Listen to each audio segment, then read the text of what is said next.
بحمد ربي أبدأ المنيرة ثم الصلاة والسلام السيرة على نبي اسمه محمد أبوه عبد الله منه مفرد أبوه عبد الله منه مفرد.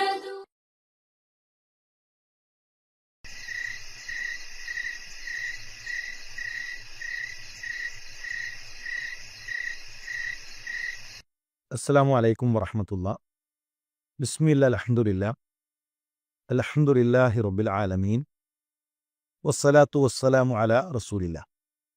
ഏറെ സ്നേഹമുള്ള പഠിതാക്കളെ, പ്രവാചകൻ സല്ലല്ലാഹു അലൈഹി വസല്ലം തങ്ങളുടെ ചരിത്രം ഈ പരിശുദ്ധ റമളാനിൽ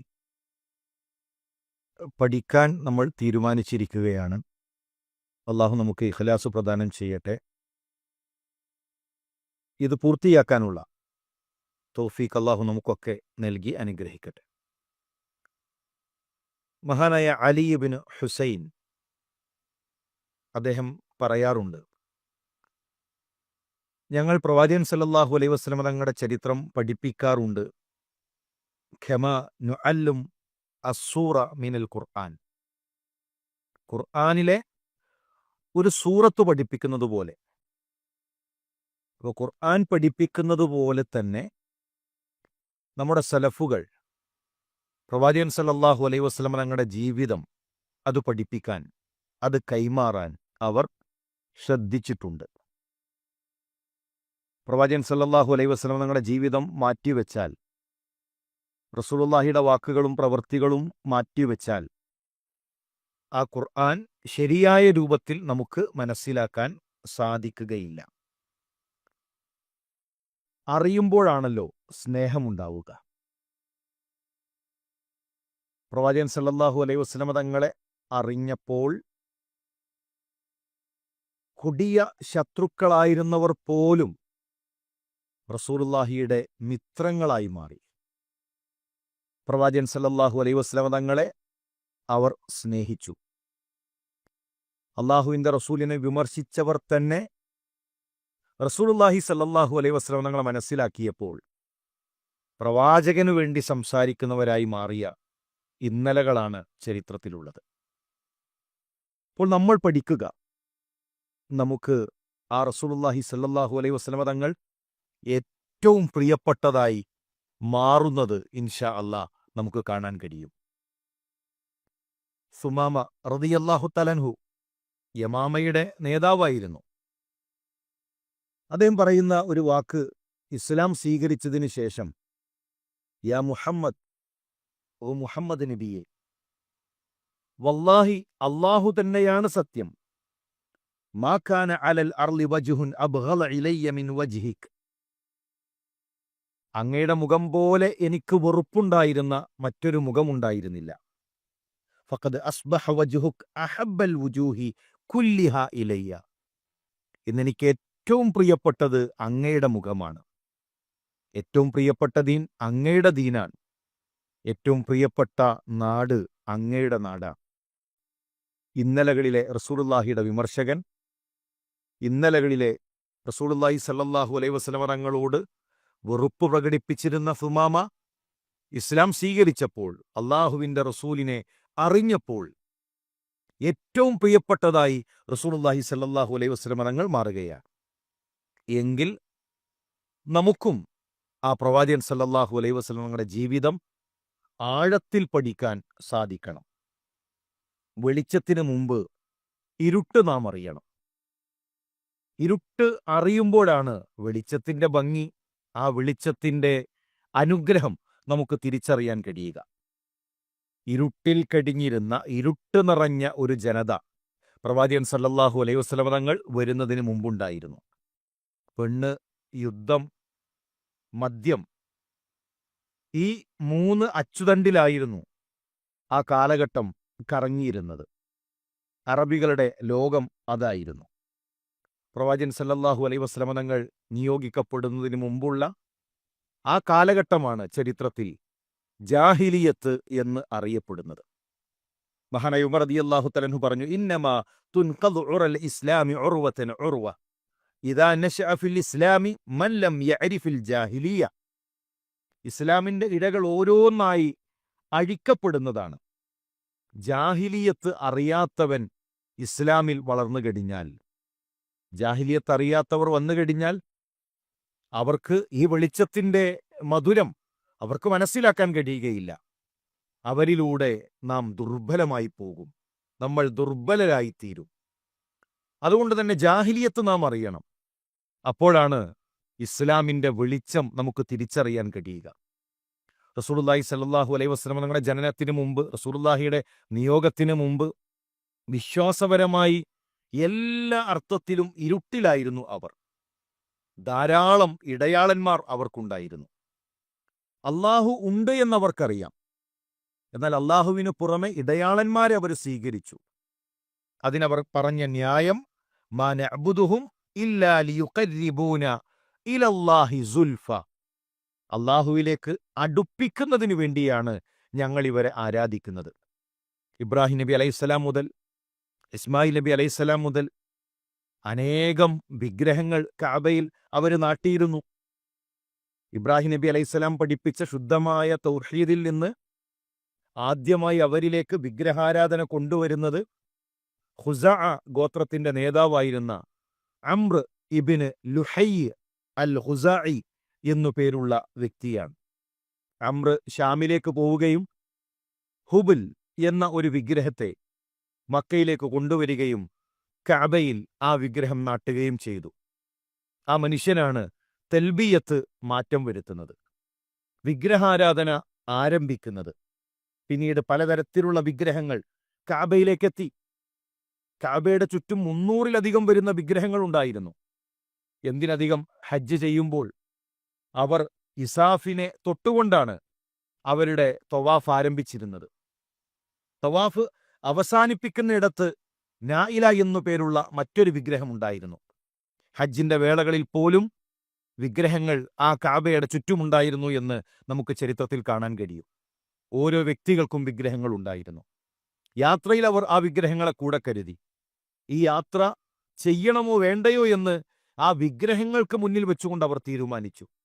ഒരു വിഗ്രഹങ്ങളും ഇല്ല എങ്കിൽ മരുഭൂമിയിലെ മണ്ണ് അത് കൂനുപോലെയാക്കി അതിൻ്റെ മുകളിലേക്ക് ഒട്ടകത്തിന്റെ പാല് ഒടിച്ച് ആ മണ്ണിനോടവർ പ്രാർത്ഥിച്ചു. അങ്ങനെ വിശ്വാസരംഗത്ത് ഒരുപാട് വൈകല്യങ്ങൾ. ഇതേത് ജനതയിൽ? ഇബ്രാഹിം നബി അലൈഹിസ്സലാം യാ അബതി ലിമ തഅബുദു മാ ലാ യസ്മഉ വലാ യുബ്സിറു വലാ യുഗ്നി അൻക ശൈആ. എൻ്റെ പ്രിയപ്പെട്ട പിതാവേ, കേൾക്കാത്ത, കാണാത്ത, ഒരു ഉപകാരവും ചെയ്യാൻ കഴിയാത്ത ഈ വിഗ്രഹങ്ങളെ എന്തിനാണ് എൻ്റെ പ്രിയപ്പെട്ട ഉപ്പ അങ്ങ് ആരാധിക്കുന്നത് എന്ന തൗഹീദിന്റെ ശബ്ദമുടക്കിയ ഇബ്രാഹിം നബി അലൈഹിസ്സലാമിന്റെ ആ പാരമ്പര്യം പറയുന്നവർ, ആ ഇബ്രാഹിം നബി അലൈഹിസ്സലാം കടന്നുവന്ന മക്കയിൽ ജീവിക്കുന്നവർ, അവരിലേക്കു തന്നെ ഏതൊരു വിശ്വാസത്തെയാണോ ഇബ്രാഹിം നബി അലൈഹിസ്സലാം ചോദ്യം ചെയ്തത്, അതേ വിശ്വാസം കടന്നു വന്നു എന്ന് ചരിത്രം നമ്മളോട് പറയുമ്പോൾ നമ്മളും നമ്മുടെ ജീവിതത്തിലേക്ക് ശിർക്ക് കടന്നുവരുന്നതിനെ പേടിക്കുക, ആ ശിർക്കിന്റെ വഴികൾ അത് കൊട്ടിയടക്കാൻ നാം പരിശ്രമിക്കുക. അതുപോലെ തന്നെ മദ്യം അവർക്കിടയിൽ സാർവത്രികമായിരുന്നു. മദ്യമായിരുന്നു അവരുടെ ലോകം. കവിയരങ്ങുകളിൽ കവികൾ മദ്യപിച്ചെത്തി അവർ പാട്ടുപാടുമായിരുന്നു. അറബിയിൽ മദ്യത്തിന് ധാരാളം പേരുകൾ നമുക്ക് കാണാൻ കഴിയും. ഇഷ്ടമുള്ളതിന് ധാരാളം പേരുകൾ ഉണ്ടാകും. അതുകൊണ്ട് തന്നെ അറബിയിൽ മദ്യം, വാള്, ഇതിനെല്ലാം ധാരാളം പദങ്ങൾ നമുക്ക് കാണാൻ കഴിയും. അറബി കവികൾ അവർ മദ്യത്തെക്കുറിച്ച് എത്രയോ വർണ്ണിച്ചിട്ടുണ്ട്. ഇദാ മുത്തുഫദ് ഫിന്നി ഇലാ ജൻബി കറമത്തിൻ തുറവി ഇലാമി ബഅദ മൗതി ഉറൂഖുഹ. ഞങ്ങൾ മരിച്ചാൽ മുന്തിരിവള്ളിയുടെ താഴെ ഞങ്ങളെ കുഴിച്ചിടണം എന്ന് വസിയത്ത് പറഞ്ഞവരുണ്ട്. ജീവിതകാലഘട്ടത്തിലെ ഏറ്റവും വലിയ അവരുടെ സങ്കടം, ജീവിച്ചിരിക്കുമ്പോൾ കുടിക്കാൻ കഴിയും, ഇനി മരിച്ചു കഴിഞ്ഞാൽ ഇതൊന്നും കിട്ടൂലല്ലോ. അപ്പോൾ അങ്ങനെയാണെങ്കിൽ ഇതാ ഞങ്ങളെ മുന്തിരിവള്ളിയുടെ താഴെ ഞങ്ങളെ മറവ് ചെയ്യണം. അങ്ങനെ മരുപ്പച്ചയില്ലാത്ത, ചെടികളില്ലാത്ത അങ്ങനെയുള്ളൊരു പ്രദേശത്ത് ഒരിക്കലും ഞങ്ങളെ കൊണ്ടുപോയി മറവ് ചെയ്യരുതേ എന്ന് വസിയത്ത് പറഞ്ഞിരുന്ന കാലഘട്ടമായിരുന്നു അത്. ചൂതാട്ടം അവർക്കിടയിൽ വ്യാപകമായിരുന്നു. എങ്ങനെയെങ്കിലും സമ്പത്തുണ്ടാക്കുക എന്നതായിരുന്നു അവരുടെ ലക്ഷ്യം. പണം എങ്ങനെയെങ്കിലും നേടണം. ആ ചൂതാട്ടത്തിന്റെ ചില സദസ്സുകൾ അവിടെ പങ്കെടുക്കേണ്ടത് നഗ്നമായിട്ടാണ്. ആണും പെണ്ണും നഗ്നരായി അത്തരം സദസ്സുകളിൽ പങ്കെടുത്തു. അവരുടെ കയ്യിലെ പണം തീർന്നാൽ വീട് വെച്ചുകൊണ്ട് അവർ ചൂതാട്ടം നടത്തും. വീട്ടുകാരെ വെച്ചുകൊണ്ട് അവർ ചൂതാട്ടം നടത്തും. വീടിനും വീട്ടുകാർക്കും പെൺമക്കൾക്കുമെല്ലാം ആ വിലയാണ് അവർ കൽപ്പിച്ചിരുന്നത്. വ്യഭിചാരം നിറഞ്ഞു നിന്നിരുന്നൊരു കാലഘട്ടമാണത്. ലം യകുനി സിന നാദിറൻ ഫകാന മിനൽ ആദാത്ത്. അത് അവർക്കിടയിൽ സ്ഥിരമായി ഉണ്ടായിരുന്ന ഒരു കാര്യമാണ്. എപ്പോഴെങ്കിലുമൊക്കെ നടക്കുന്ന ഒന്നല്ല. അത് അവർക്കിടയിൽ വ്യാപകമായിരുന്നു. മാത്രവുമല്ല, ചില സ്ത്രീകൾ വീടിന്റെ മുന്നിൽ ചില പതാകകൾ അവർ നാട്ടിയിരുന്നു, ചില കൊടി നാട്ടിയിരുന്നു. അതൊരു അടയാളമാണ്. ഇത് ആരെങ്കിലും ഞങ്ങൾ ഉദ്ദേശിക്കുന്നുവെങ്കിൽ നിങ്ങൾക്ക് കടന്നു വരാം, ഞങ്ങൾ അതിന് തയ്യാറാണ്, വ്യഭിചാരത്തിന് ഞങ്ങൾ തയ്യാറാണ് എന്ന അടയാളമായി കൊണ്ട് വീടിന്റെ മുന്നിൽ കൊടി നാട്ടിയിരുന്ന ഒരു കാലഘട്ടം. ധാരാളം കാമുകിമാരെ പുരുഷന്മാരെ സ്വീകരിച്ചു. എന്തെങ്കിലും ഒരു ഉടമ്പടിയില്ലാതെ, വിവാഹ കരാറില്ലാതെ സ്ത്രീകൾ ധാരാളം പുരുഷന്മാരെ സ്വീകരിച്ചു. അങ്ങനെ യഥേഷ്ടം വ്യഭിചാരത്തിൽ ഏർപ്പെട്ടിരുന്ന ഒരു കാലഘട്ടമായിരുന്നു അത്. അതുപോലെ തന്നെ പലിശ അവർക്കിടയിലുണ്ടായിരുന്നു. അറബികളും യഹൂദികളും പലിശയുടെ ആളുകളായിരുന്നു. തദ്ഈഫ്, ഇരട്ടിയായിരുന്നു പലിശ. 100 വാങ്ങിയത് എങ്കിൽ 200 നൽകണം, 500 ആണെങ്കിൽ 1000 നൽകണം. അങ്ങനെ ഇരട്ടി പലിശ സ്വീകരിച്ചിരുന്ന ഒരു കാലഘട്ടം. പെണ്ണിന് സ്വത്തില്ല എന്നു മാത്രമല്ല, ഉപ്പ മരിച്ചാൽ അയാളുടെ ഭാര്യ മകന്റെ സ്വത്തായി മാറുന്ന അങ്ങനെയുള്ള സാഹചര്യങ്ങൾ പോലും അറബികൾക്കിടയിലുണ്ടായിരുന്നു. പലരും പെൺകുട്ടി ജനിച്ചു കഴിഞ്ഞാൽ അവരുടെ മുഖം വിവർണമാകുന്നത് നമുക്ക് കാണാൻ കഴിയും. പെൺകുട്ടികൾക്ക് അവർ വില നൽകിയില്ല. പെൺകുട്ടിയെ ദുശ്ശകുനമായി കണ്ടു, അത് ഒരു കുറച്ചിലായി കണ്ടു. ഇത് അബുശിറ അഹദുഹും ബിൽ ഉൻസ വല്ല വജ്ഹുഹു മുസ്വദ്ദൻ വഹുവ കലീം. അവരുടെ മുഖം ഇരുണ്ടുപോകും. അവർക്കത് കടുപ്പമുള്ളതായി തോന്നി. ഒരു പെൺകുട്ടി ജനിച്ചു എന്ന ഒരു സന്തോഷ വാർത്ത ലഭിച്ചു കഴിഞ്ഞാൽ. ഇസ്ലാം പഠിപ്പിക്കുന്നത് പെൺകുട്ടികൾ നമ്മുടെ സ്വർഗപ്രവേശനത്തിനുള്ള വഴികളാണ് എന്നാണ്. ജാഹിലിയത്തിൽ പെണ്ണെന്ന് പറഞ്ഞാൽ അവർക്ക് ദുഃഖമായിരുന്നു, കയ്പായിരുന്നു. ചില ഗോത്രങ്ങൾ പെണ്ണ് പിറന്നതിന്റെ പേരിൽ ആ പൈതലിനെ, ആ ഓമനത്വമുള്ള ആ കുഞ്ഞിനെ മരുഭൂമിയിൽ കൊണ്ടുപോയി കുഴിച്ചിട്ട് തിരിച്ചു മടങ്ങിയ ചരിത്രങ്ങൾ നമുക്ക് കാണാൻ കഴിയും.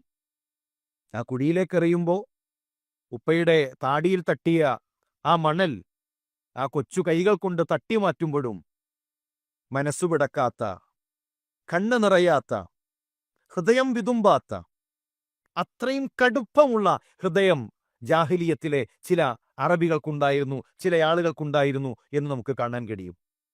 മക്കളെ നേർച്ചയാക്കിയിരുന്നു. 10 മക്കളുണ്ടായാൽ ഒരു കുഞ്ഞിനെ നേർച്ചയാക്കാം. അങ്ങനെയുള്ള നേർച്ചകൾ അവർക്കിടയിലുണ്ടായിരുന്നു.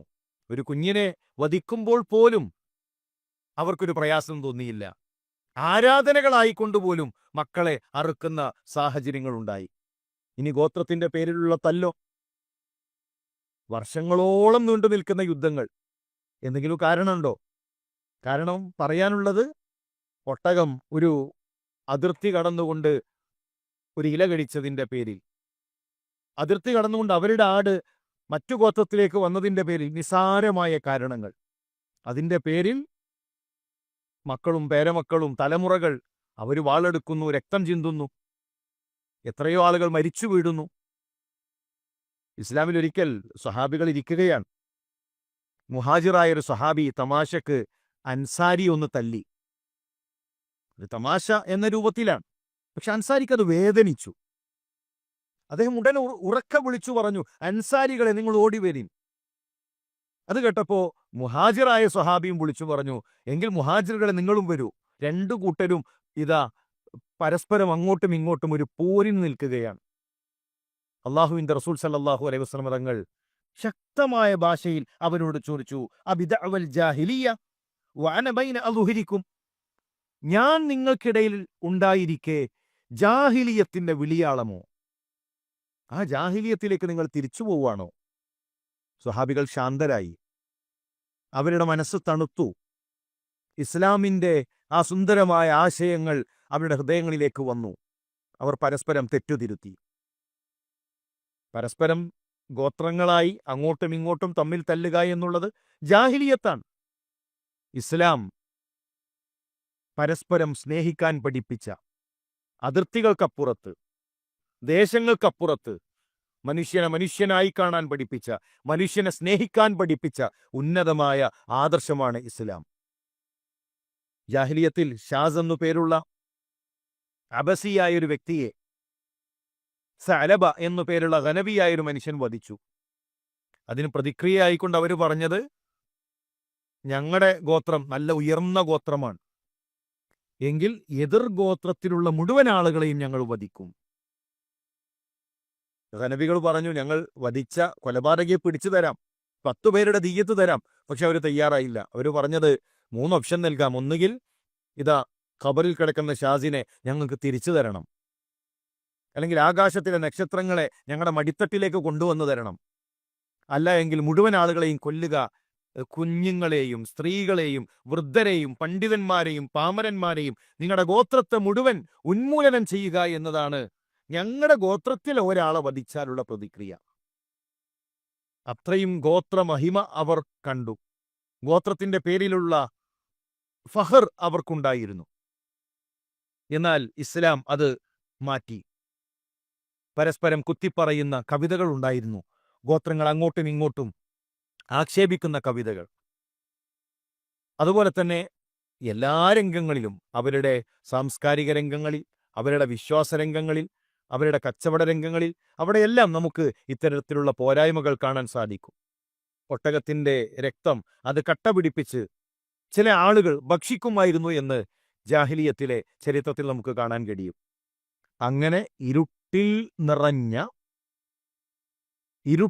നടന്ന ഒരു ജനതയെ വെളിച്ചത്തിലേക്ക് വഴി നടത്തിയ റസൂലുള്ളാഹി സ്വല്ലല്ലാഹു അലൈഹി വസല്ലം തങ്ങളുടെ ചരിത്രമാണ് നാം പഠിക്കാൻ പോകുന്നത്. തമ്മിലടിച്ചിരുന്ന, തമ്മിൽ കലഹിച്ചിരുന്ന ഒരു ജനതയെ പരസ്പരം സ്നേഹിക്കാൻ പഠിപ്പിച്ച നായകന്റെ ചരിത്രമാണ് നമ്മൾ പഠിക്കുന്നത്. ജാഹിലിയത്തിലെ അറബികളെ കുന്തും ഖൈറ ഉമ്മ ഉഖ്രിജത് ലിന്നാസ്, ഖൈർ ഉമ്മത്ത് എന്ന പദവിയിലേക്ക് ഉയർത്തിക്കൊണ്ടുവന്ന ഒരു നേതാവിന്റെ ചരിത്രമാണ് നമുക്ക് പഠിക്കാനുള്ളത്. മനുഷ്യരെ സ്നേഹിക്കാൻ പഠിപ്പിച്ച, സ്നേഹമാകുന്ന റസൂലുള്ളാഹി സ്വല്ലല്ലാഹു അലൈഹി വസല്ലം തങ്ങളുടെ ചരിത്രമാണ് നാം പഠിക്കുന്നത്. ഈ ചരിത്രം നമുക്ക് മറ്റുള്ളവർക്ക് കൂടെ കൈമാറണം. റസൂലുള്ളാഹി ലോകത്തിന്റെ പ്രവാചകനാണ്. ലോകം കേൾക്കണം റസൂലുള്ളാഹിയുടെ ചരിത്രം, ലോകം അറിയണം റസൂലുള്ളാഹിയുടെ ചരിത്രം. അതുകൊണ്ട് നമ്മുടെ പ്രിയപ്പെട്ടവർക്ക്, നമ്മുടെ കൂടെയുള്ളവർക്ക് ആ പ്രവാചകൻ സല്ലല്ലാഹു അലൈഹി വസല്ലം തങ്ങളുടെ, നമ്മുടെ നബിയുടെ ചരിത്രം നമുക്ക് കൈമാറാം, നമുക്ക് അവർക്ക് പഠിപ്പിച്ചു നൽകാം. തീർച്ചയായും പ്രവാചകൻ സല്ലല്ലാഹു അലൈഹി വസല്ലം തങ്ങളെ അറിയുമ്പോൾ സ്നേഹിക്കാതിരിക്കാൻ, ആ റസൂലുള്ളാഹിയോട് അടുക്കാതിരിക്കാൻ ഹൃദയത്തിൽ നന്മയുള്ളവർക്ക് സാധിക്കാതിരിക്കുകയില്ല. അതുകൊണ്ട് നമുക്ക് ഇത് കൈമാറാൻ നാം ബോധപൂർവം ശ്രമിക്കുക. അള്ളാഹു അനുഗ്രഹിക്കട്ടെ. അസ്സലാമു അലൈക്കും വറഹ്മത്തുള്ളാഹി വബറകാതുഹു.